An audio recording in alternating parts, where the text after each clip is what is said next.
thanks for listening. This is Brian Hurley from Business Performance Improvement.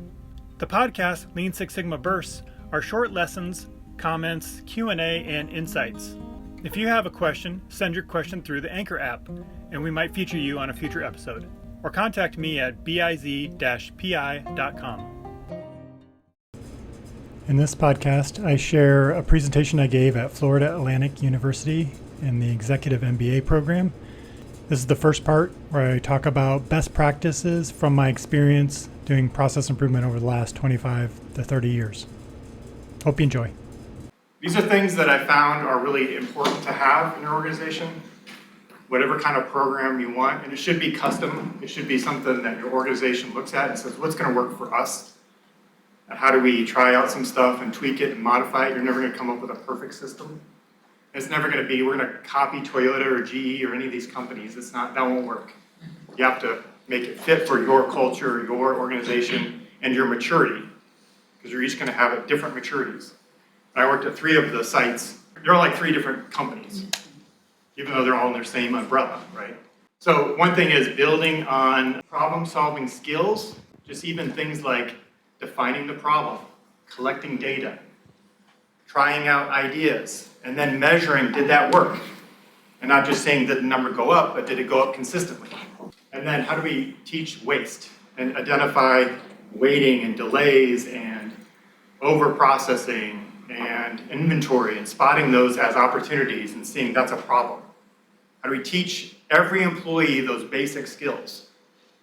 And that takes practice and work for them to do that. You can't just sit them down in a classroom for an hour and say, oh, now you're done. You've learned this. Like it's hands-on practice. And then the key thing is, do they feel safe bringing up problems and talking about problems? In this simulation, do the workers feel safe saying, I'd like to try something else? Or was it like your input's not valued? Or you're going to be punished for defects. You say, oops, I made a mistake. Are you going to feel willing to speak up and say something? Or are you going to try to hide it or cover up? Or say, that wasn't my problem, that was someone else. So psychological safety to be able to talk about problems in a way that isn't with fear of losing your job or getting fired. That's really important. You'd say we should try to improve, but if they're not motivated to bring up the problems, it's not going to go anywhere. Second thing is, how do we manage as a company?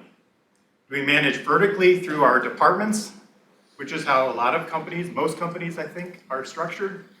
We have marketing department, we have operations department, we have customer service department.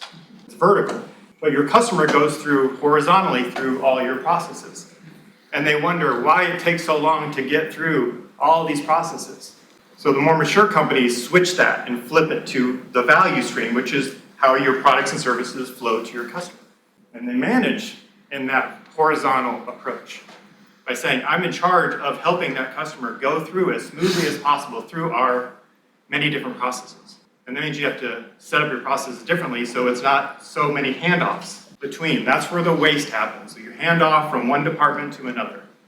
Let me pause for a moment to tell you about our sponsor, Creative Safety Supply. Creative Safety Supply is a great resource for free guides, infographics, and continuous improvement tools. I recommend starting with their 5S guide. It includes breakdowns of the 5 pillars, ways to begin implementing 5S, and even organization tips and color charts. From red tags to floor markings, it's all there. Download it for free at creativesafetysupply.com/5S. Goes from this group to the next group, and then they hand off to production, they hand off to service, then they hand off someone else, and we lose information and we get delays. And the customer is saying, what is taking so long? And we map out the process and it says, that should take 4 hours and it takes 4 weeks. How is that possible? It's because of the way we're structured. So I definitely would say, evaluate the way you're managing, and we're also making decisions that help that department hit metrics. But that metric may not be good for the customer, and it may not be good for the company. I can be very efficient if I hold up all of my orders till Friday, and then I process them all in a big batch at the end of the week. But what does that do to the customer waiting 5 days for no reason? And for the next person on Friday afternoon, they're ready to leave, and bing, bing, bing, bing, bing. On their inbox, all these orders come through because someone else decided, I'm going to be efficient for my work and batch it all up, right? And so if we have goals that aren't aligned, then we actually build in some of that inefficiency. And again, at the end of the day, you go look and say, what's the customer experience around this? And it's usually not very good.